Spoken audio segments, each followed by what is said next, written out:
Hello दोस्तों, flat price में आप सभी का स्वागत है। तो आज हम रीजनिंग का फर्स्ट चैप्टर कर रहे हैं। तो आज का हमारा टॉपिक है ब्लड रिलेशन। हम फर्स्ट चैप्टर ब्लड रिलेशन को लेके चलेंगे। तो इसके अंदर हमें हमारे 3 टाइप्स को पढ़ना है। तो पहला हम बेसिक क्वेश्चंस को देखते हुए चलेंगे, देन थोड़ा सा अपर लेवल पे जाएंगे, that means coded relationship, and उसके बाद हम जाएंगे पॉइंटेड रिलेशनशिप पे। ठीक है, तो इसमें आपका कैसे क्वेश्चंस बनते हैं, आपको बेसिक से लेके हम बिल्कुल लास्ट तक जाएंगे कि आपका कोई भी क्वेश्चन आ जाए ब्लड रिलेशन के अंदर तो आपके हमेशा फुल ऑन मार्क्स आएंगे, कभी भी आपके मार्क्स नहीं कटने वाले। सो चलिए देखते हैं। तो ब्लड रिलेशन में जो हमारे बेसिक्स है, सबसे पहले तो आपको ये पता होना चाहिए कि उसमें मदर को क्या कह रहे हैं, फादर को क्या कहते हैं, या मतलब डिफरेंट चीज़ें हमें प्रॉपर देखनी है। तो सबसे पहले हम देखेंगे कि ग्रैंड फादर आपका कौन कौन हो सकते हैं। तो जो ग्रैंड फादर होंगे वो आपके दादाजी भी हो सकते हैं और वो आपके नाना जी भी हो सकते हैं। ठीक है, जो हिंदी मीडियम है वो तो मैक्सिमम टाइम उनको मिल जाएगा कि वो किसके बारे में पूछ रहे हैं, बट इंग्लिश वालों को दिक्कत होती है, इसलिए आपको ये जानना ज़रूरी है कि प्रॉपरली ग्रैंड फादर किसे कहते हैं। वो दादा भी हो सकते हैं, नाना भी हो सकते हैं, तो वो किस केस में कैसे क्या रहेंगे, हमें ये सारी चीज़ें देखनी है। अब आते हैं ग्रैंड मदर। तो जो आपकी ग्रैंड मदर होगी ये आपकी दादी भी हो सकती है और ये आपकी नानी भी हो सकती है। ठीक है, अब आता है grand son and grand daughter पे, दोनों का देख लेते हैं। जो आपका ग्रैंड सन है वो कौन होगा और जो ग्रैंड डॉटर है वो कौन कौन हो सकती है। तो जो ग्रैंड सन है वो आपका पोता भी हो सकता है, नाती भी हम उसको कह सकते हैं, या फिर वो बोलते हैं ना देवता। ये 3 वर्ड हम ग्रैंड सन के लिए यूज़ करते हैं। अब आता है ग्रैंड डॉटर। ग्रैंड डॉटर के लिए क्या क्या वर्ड यूज़ करते हैं, पोती, नातिन या फिर देवती। ये 3 वर्ड हम वो ग्रैंड डॉटर के लिए यूज़ करते हैं। अब आता है brother in law and sister in law किसको बोलते हैं। तो let's see, brother in law,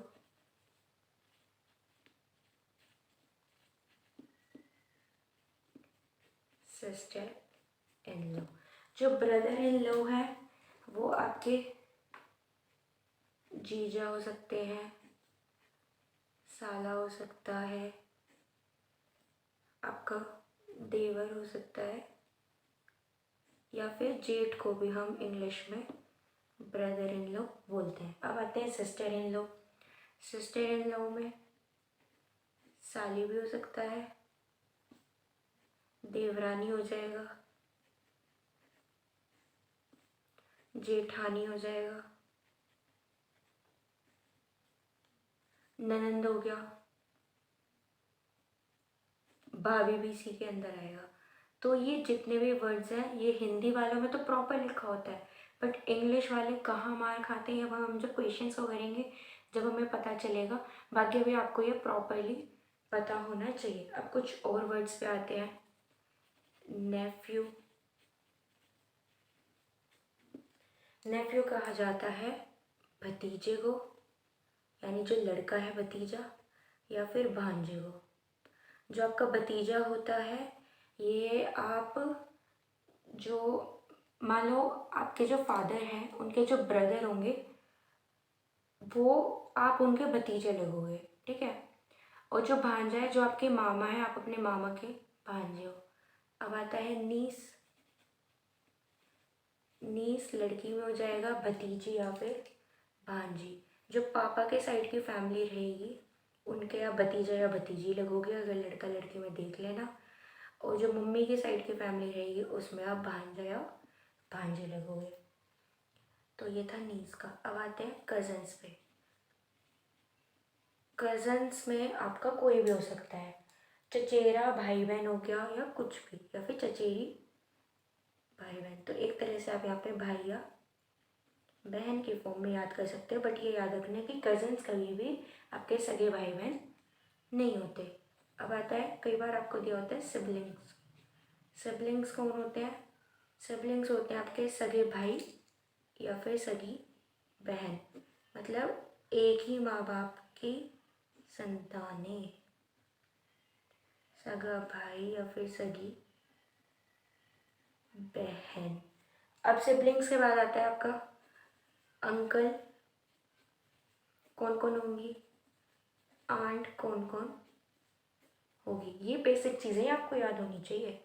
uncle में आप चाचा को कहोगे अंकल, ताऊ को आप कह सकते हो अंकल, मामा हो गए, मौसा हो गए या फिर फूफा हो गए, ये सब आपके अंकल कहे जाएंगे इंग्लिश में। आंट में अगर देखा जाए तो आपकी चाची हुई, ताई हुई, मामी हुई, मौसी हुई, फूफा का बुआ, तो ये सब आप इन सबको आंट बोलोगे।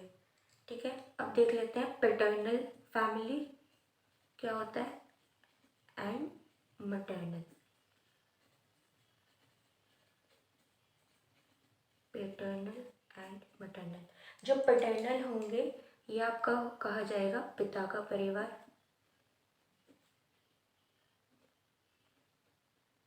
और जो मैटरनल होंगे ये होगा आपकी माता का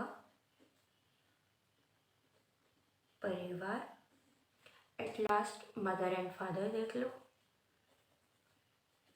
मदर एंड देन फादर। जो आपकी मदर है वो आपकी मम्मी है, जो आपके फादर है वो आपके पिता है या आपके पापा है, मम्मी को आप माता भी कह सकते हो। तो ये आपको पूरा याद होना चाहिए। इसको जल्दी से उतार लो या फिर स्क्रीनशॉट ले लो एंड बाद में उतार लेना। ठीक है, ये हमारा बहुत बेसिक सी चीज़ थी। इसके बाद हम एक नेक्स्ट लेवल पे चलेंगे कि बेसिक में और क्या होगा, देन हम क्वेश्चंस को करेंगे। अब हम देखेंगे कि हम कौन से मेल के लिए कौन सा सिंबल यूज़ करें, फीमेल के लिए कौन सा सिंबल यूज़ करें। अगर हमें फादर और डॉटर का रिलेशन दिखाना है तो हम कौन से सिंबल का यूज़ कर सकते हैं। मदर और सन का रिलेशन दिखाना है, माँ बेटे का या बाप बेटे का, भाई बहन, हस्बैंड वाइफ, पति पत्नी या फिर माँ और बेटी का, तो हम ये रिलेशंस कैसे दिखाएंगे सिंबल्स के थ्रू ईजीली। जब भी हम किसी मेल की बात कर रहे हैं, यानी किसी भी आदमी, कोई लड़का, जब भी हम ऐसे किसी की बात कर रहे हैं तो always try to make a rectangle. इससे बहुत इजी रहेगा अगर आप ये सिंबल्स यूज़ करते हो। फीमेल के लिए यूज़ करो सर्कल। जब भी फीमेल की बात हो रही होगी तो हम सर्कल बनाएंगे, और जब मेल की बात हो रही होगी तो हम रेक्टेंगल को बनाएंगे। फादर डॉटर का अगर आपको दिखाना है तो पहले यहाँ पे हम रेक्टेंगल बना देंगे। तो फादर हमसे क्या होता है, वो बच्चों से एक जनरेशन ऊपर होते हैं, इसलिए हमने डॉटर को नीचे बनाया है। तो एक जनरेशन ऊपर दिखाएंगे अगर फादर और डॉटर का है। ये फर्स्ट जनरेशन हो गई, फादर की हो गई सेकंड जनरेशन, और जो ग्रैंड फादर हो गए उनकी हो जाएगी थर्ड जनरेशन, तो वो फादर से भी ऊपर बनेंगे। अब आते हैं मदर सन पे। अगर मदर और सन का बनाना है तो मदर यहाँ पे बन जाएगी, जैसे एक जनरेशन नीचे होगा सन, और सन क्या है, मेल है, इसलिए हमने यहाँ पे रेक्टेंगल बना दिया। तो ये हो गई फर्स्ट जनरेशन एंड ये हो गई सेकंड जनरेशन। अब आते हैं फादर और सन पे। तो फादर ऊपर ही रहेंगे और एक जनरेशन नीचे सन आएगा, और सन के लिए भी हम यही सिंबल यूज़ करेंगे। अब हम करेंगे ब्रदर और सिस्टर की बात। तो जो ब्रदर है उसके लिए हम ये सिंबल यूज़ करेंगे और सिस्टर के लिए सर्कल। अब ये दोनों तो एक ही जनरेशन के हैं, लेकिन ये दोनों भाई बहन हैं, इसलिए हम इनके बीच में एक लाइन लगा देंगे बिकॉज ये दोनों सेम जनरेशन के हैं। ठीक है, अब आते हैं हस्बैंड और वाइफ पे। हस्बैंड और वाइफ भी सेम जनरेशन में काउंट होंगे, तो हस्बैंड के लिए हमने बनाया रेक्टेंगल, यहाँ पे बनाया सर्कल।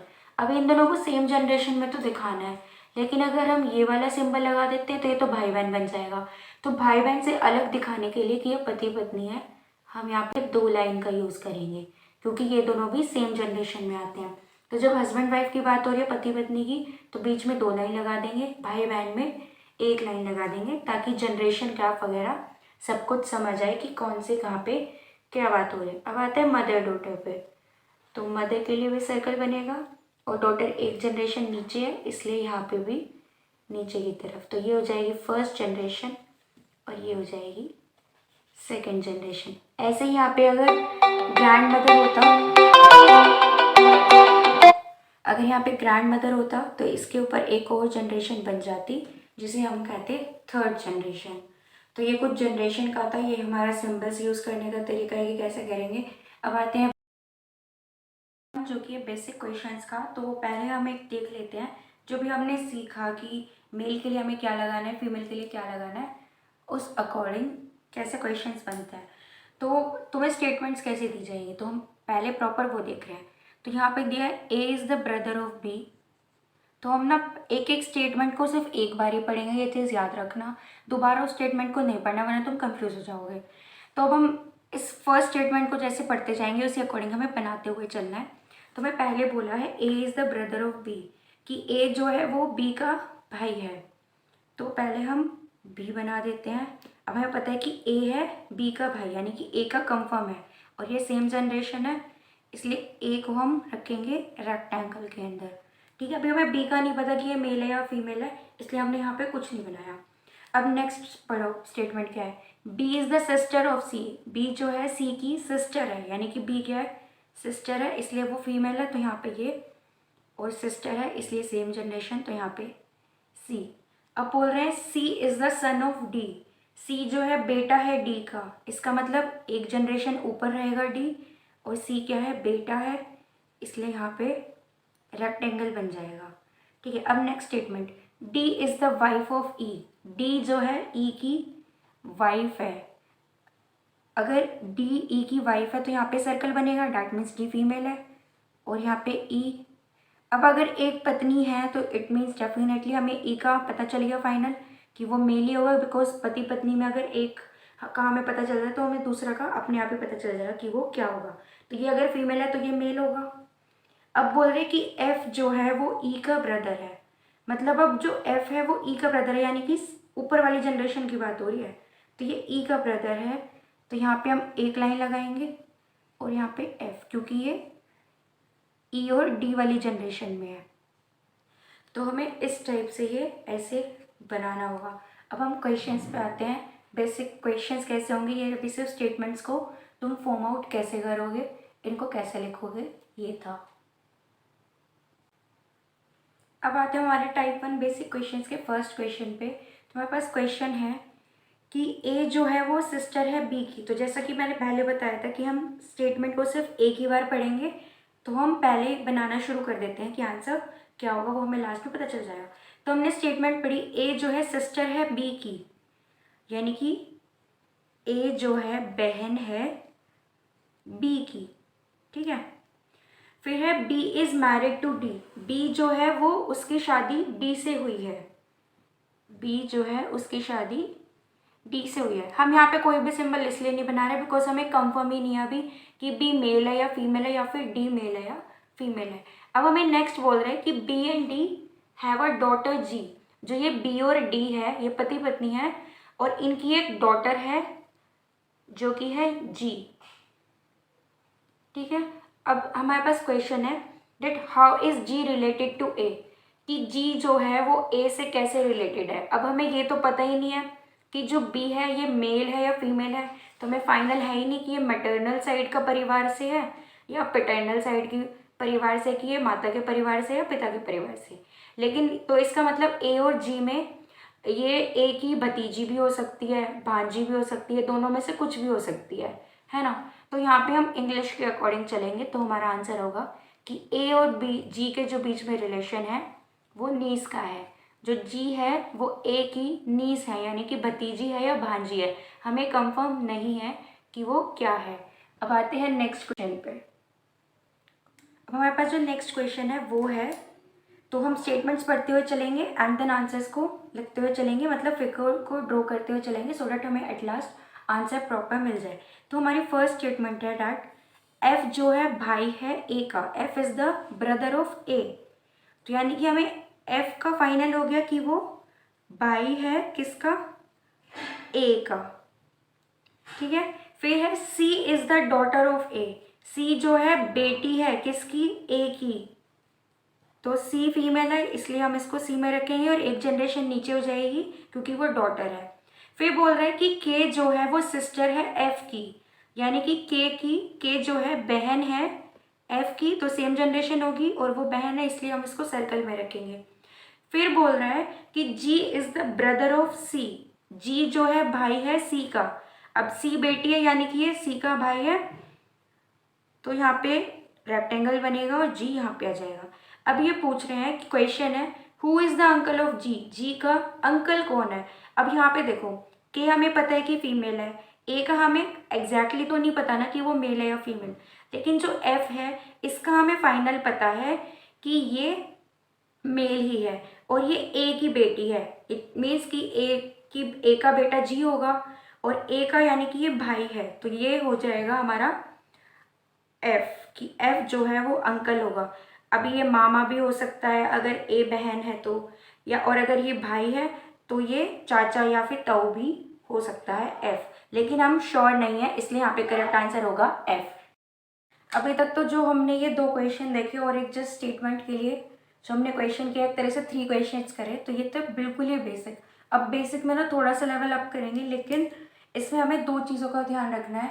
अगर कभी भी तुम्हें क्वेश्चन में स्टेटमेंट में हु मिलता है या विच मिलता है, अगर हु या विच मिलता है तो हमेशा वहाँ पे सेकंड पर्सन की बात हो रही है। एक क्वेश्चन में तुम्हें 3% में मिल सकते हैं, 2% में मिल सकते हैं, लेकिन यहाँ पे हमेशा सेकंड पर्सन की बात हो रही होगी अगर हु या विच मिलता है तो। और अगर तुम्हें एंड मिलता है, बट मिलता है, या फिर क्वेश्चन में कोमा लगा हुआ है स्टेटमेंट के अंदर, तो वहाँ पे हमेशा फर्स्ट पर्सन की बात होगी। तो हमेशा याद रखना अगर WH फैमिली मिलती है तो सेकंड पर्सन लगेगा, अगर बाकी एंड बट या कोमा ऐसे कुछ मिल जाते हैं तुम्हें वर्ड्स तो हमेशा फर्स्ट पर्सन लगेगा। तो अब हम क्वेश्चंस को देख लेते हैं सो दैट हमारा आज का बेसिक क्वेश्चन का जो हमने वीडियो बनाया था वो पूरा कर लें। ऑलमोस्ट 3 to 2 क्वेश्चंस करेंगे, सो लेट्स सी। हमारे पास क्वेश्चन है, स्टेटमेंट गिवन है, एम जो है बेटा है पी का, M is the son of P, तो हम इसको बना लेंगे कि एम जो है पी का बेटा है। एंड याद रखना कभी भी क्वेश्चन आता है हमेशा स्टेटमेंट को सिर्फ एक बार ही पढ़ना है सो दैट आपको कंफ्यूजन ना हो। अब है M is the son of P, यानी कि एम जो है वो पी का बेटा है, तो पी हम यहाँ पे बनाएंगे। अब बेटा है तो एक जनरेशन नीचे होगा और एम का हमें फाइनल है कि वो लड़का है इसलिए यहाँ पे हम मेल बना देंगे, M is the son of P, ठीक है। अब नेक्स्ट हमें जो स्टेटमेंट गिवन है वो है Q is granddaughter of O, लेकिन आगे भी पढ़ना है। Who is the husband of P, अब यहाँ पे हु आ रहा है और जब भी WH फैमिली आएगी तो वहाँ पे आपका कौन यूज होगा, आपका सेकंड पर्सन यूज होगा। तो अगर यहाँ पे ये है फर्स्ट पर्सन ये हुआ क्यू, सेकंड पर्सन हुआ ओ और थर्ड पर्सन है आपका पी एक स्टेटमेंट के अंदर, तो यहाँ पे बोल रहे हैं Q is the granddaughter of O, who is the husband of P, यानी कि अगर हम यहाँ पे फुल स्टॉप लगा दे हु की जगह पे यहाँ पे होगा O is the husband of P. तो हमें यहाँ पे पता चल गया कि ओ का रिलेशन है हस्बैंड का पी के साथ, तो ओ अगर हस्बैंड है तो यहाँ पे ये बनेगा और हमें पी से फाइनल हो गया कि ये फीमेल है। तो जब एक हमें पति पत्नी पता चल जाता है कि वो मेल है या फीमेल तो हमें दूसरा अपने आप ही पता चल जाता है। अब स्टेटमेंट को पढ़ो, क्यू जो थी वो थी ग्रैंड डॉटर ओ की, तो अगर ओ हस्बैंड है पी का तो इट मीन्स ओ और पी की दोनों की ग्रैंड डॉटर होगी क्यू, तो हम यानी कि वो थर्ड जनरेशन होगी क्योंकि बीच में तो उनका बेटा आएगा। अब अगर ग्रैंड डॉटर की बात हो रही है तो यहाँ पे बनेगा क्यू, और क्यू क्या है, ग्रैंड डॉटर है इसलिए वो फीमेल है। तो अब हमसे नेक्स्ट पूछा है कि how is M related to O, M जो है वो ओ से कैसे रिलेट कर रहा है, तो डैट मीन्स अगर एम पी का बेटा है तो ये ओ का भी बेटा होगा क्योंकि पी और ओ तो हस्बैंड वाइफ है, तो इन दोनों में फादर सन का रिलेशन है, तो एम जो है ओ का बेटा है। तो हमें इस टाइप से क्वेश्चन मिलेंगे जब हु आएगा, तो ताकि आपको ज़्यादा कंफ्यूजन हो तो एक बार फुल स्टॉप लगा दो एंड हु की जगह पे अपना सेकंड पर्सन लिख दो, और अगर यहाँ पे एंड होता तो डैट मीन्स यहाँ पे फर्स्ट पर्सन की बात हो रही थी, इट मीन्स कि जो क्यू था वो होता आपका पी का हस्बैंड, ठीक है। अगर यहाँ पे एंड होता, बट होता या कोमा लगा हुआ था तो यहाँ पे क्यू का रिलेशन बन जाता पी से, लेकिन यहाँ पे हु था इसलिए ओ का रिलेशन बना पी से।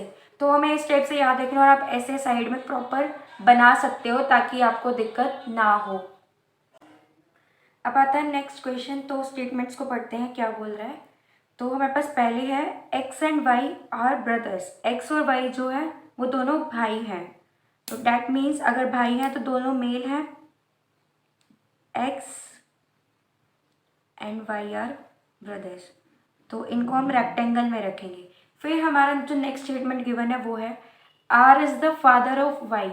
आर जो है पिता है वाई का, तो यानी कि आर जो होंगे वो एक जनरेशन ऊपर हो जाएंगे और वो फादर है, इसलिए रेक्टेंगल बन जाएगा। अब नेक्स्ट जो हमारी स्टेटमेंट है इसको ध्यान से पढ़ना है। T is the sister of S. T जो है बहन है एस की। Who is maternal aunt of X, जो कि आंट है किसकी, एक्स की। टी जो है सिस्टर है एस की, who is maternal aunt of X. तो यहाँ पे हु आ रहा है, तो अगर हु आएगा तो हमें पता है जब भी डब्ल्यू एच फैमिली होगी तो हम सेकंड पर्सन को लेंगे। तो इस स्टेटमेंट में फर्स्ट पर्सन ये है, सेकंड पर्सन ये है, थर्ड पर्सन एक्स है। तो यहाँ पे हम फुल स्टॉप लगा देते हैं और हु की जगह एस ले लेते हैं, क्योंकि एस क्या है हमारा, सेकंड पर्सन है। तो अब इस स्टेटमेंट को पढ़ो। T is the sister of S. T जो है एस की सिस्टर है। हु इज मटर एस, और फिर अब नेक्स्ट स्टेटमेंट पे आ जाओ। S is maternal aunt of X. X जो है ये भी फीमेल है और ये आंट है किसकी, एक्स की। तो यानी कि ये आंट होगी एस की। तो टी जो है सिस्टर है एस की और एस भी फीमेल है और एस जो है मैटरनल आंट है एक्स की, यानी कि एक जनरेशन नीचे ही रहेगी और टी बहन भी है। अब ये पूछ रहे हैं कि टी जो है रिलेटेड कैसे है आर से। अगर ये इसकी आंट है और ये दोनों इसके बच्चे हैं तो डैट मीन्स कि टी और आर पति पत्नी होंगे, तभी तो ये एस आंट लगेगी। वो आंट तभी तो, वो आंट या मौसी मैटरनल में अगर बात करें तो ये मौसी जब भी तो लगेगी जब इसकी बहन के बच्चा होगा, और अगर बहन के बच्चा है तभी तो ये आंटी बनी, ठीक है, तभी तो ये मौसी बनी ना मैटरनल आंट। तो डैट मीन्स अब हमसे पूछ रहा है how is T related to R. तो टी और आर पति पत्नी है, बिकॉज आर तो ऑलरेडी एक मेल है और अगर आर के ये दोनों बच्चे हैं तो ये टी के भी बच्चे हुए, टी के बच्चे होंगे तभी तो एस आंटी बन जाएगी, मौसी बन जाएगी एक्स या वाई की। तो डैट मीन्स कि टी और आर में हस्बैंड वाइफ का रिलेशन है और हमसे टी का पूछा और टी एक फीमेल है, इसलिए यहाँ पे करेक्ट आंसर होगा वाइफ। अब ये जो हमारा क्वेश्चन है ये आज की वीडियो का लास्ट क्वेश्चन है, लेकिन इसमें हमें बहुत एक चीज़ बहुत पर्टिकुलरली याद रखनी है हमेशा कि जब भी जैसे कि आपका डॉक्टर आ गया तो डॉक्टर आपका मेल भी हो सकता है फीमेल भी हो सकता है। अगर हमें कंफर्म उसका जेंडर नहीं दिया तो हम कभी भी ये नहीं कहेंगे कि अगर डॉक्टर है तो मेल होगा, वो फीमेल भी हो सकती है। कॉन्ट्रैक्टर है, जैसे कॉन्ट्रैक्टर मेल भी होती है फीमेल्स भी होती है, तो हम कॉन्ट्रैक्टर अगर सिर्फ दिया है उसका कोई जेंडर अगर नहीं दिया तो हम फाइनल कभी नहीं कहेंगे, हम अपने आप से उसका कोई भी जेंडर नहीं बनाएंगे। अगर क्वेश्चन में दिया है तो डेफिनेटली हम लगाएंगे, लेकिन अगर नहीं दिया तो हम नहीं लगाएंगे। जैसे कि आलिया भट्ट है, वो एक एक्ट्रेस है लेकिन उसके आगे एक्टर भी लग सकता है, हम एक्टर आलिया भट्ट भी कह सकते हैं, बिकॉज एक्टर क्या होता है जो एक्टिंग करता है। तो ज़रूरी नहीं है कि अगर एक्टर आलिया भट्ट लिखा है तो हम फाइनल बोल, मतलब अगर सिर्फ एक्टर लिखा है तो हम फाइनल बोल देंगे कि वो मेल है या फीमेल है। कभी भी नेम्स के ऊपर भी हमें खुद से जेंडर नहीं लगाना, क्वेश्चन में जो जेंडर गिवन है हमेशा उसके अकॉर्डिंग ही चलना है। तो ये चीज़ बहुत इंपॉर्टेंट है, ये चीज़ याद रखनी है। अब आते हैं क्वेश्चन की तरफ। ये क्वेश्चन थोड़ा सा लंबा है, लेकिन जितना ज़्यादा स्टेटमेंट्स होती है उतना इजी क्वेश्चन होता है। तो कभी भी ये मत सोचना कि अगर स्टेटमेंट इतनी बड़ी है तो टाइम वेस्ट है, इससे आपका ये क्वेश्चन बहुत इजी बनता है। तो लेट्स स्टार्ट। एक फैमिली है जिसके में कि 6 मेंबर्स है, उन मेंबर्स के नाम क्या है, A B C D E F. A family है 6 members A B C D E F, जिसमें से कि there are 2 married couples and 3 generations. ये जो 6 मेंबर्स हैं इनमें से 2 तो कपल्स मैरिड हैं और 3 जनरेशन है, मतलब इसमें 3 जनरेशन्स में हमारा बनेगा। जैसे कि ऊपर यहाँ पे 3 जनरेशन्स है, फर्स्ट जनरेशन ये ग्रैंड फादर वाली हो गई, बीच में हो गई मदर फादर और थर्ड में हो गई है चाइल्ड वाली। तो ये 3 जनरेशन से बटा है हमारा फर्स्ट क्वेश्चन ऐसे ही यहाँ पे भी 3 जनरेशन ही बनेंगी। अब बोल रहे हैं B is a doctor, B जो है एक डॉक्टर है, लेकिन सिर्फ अगर ये स्टेटमेंट इतनी ही है तो हम अपने आप से नहीं बता सकते कि बी जो है वो मेल होगा या फीमेल होगा। हमें स्टेटमेंट को आगे पढ़ना, अगर दिया है जिससे कि पता चल रहा है कि मेल है या फीमेल तो हम उसको उस अकॉर्डिंग पुट करेंगे, वरना हम ऐसा सच कोई सिंबल नहीं बनाएंगे जिससे कि मेल या फीमेल पता चल रहा है। B is a doctor and the father of E. अब यहाँ पे एंड है, जब भी एंड होगा तो यहाँ पे फर्स्ट पर्सन की बात हो रही है, तो स्टेटमेंट में 2 पर्सन है, इसमें से फर्स्ट पर्सन को है पी, तो एंड को रिमूव करके यहाँ पे आप बी लगा सकते हो। तो डैट मीन्स बी एक डॉक्टर है, B is a doctor, B is the father of E.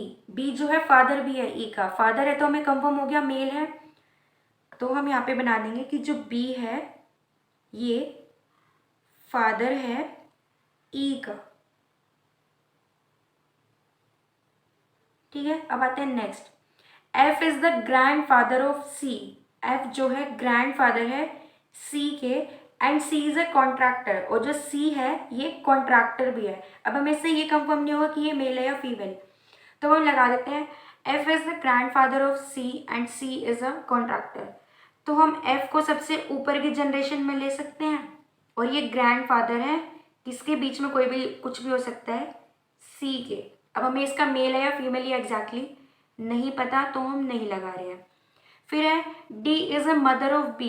D जो है बी की मम्मी है, बी ये है तो ये डी की है, मम्मी है बी की, एंड ग्रैंड मदर ऑफ सी, और ये साथ में सी की भी ग्रैंड मदर है।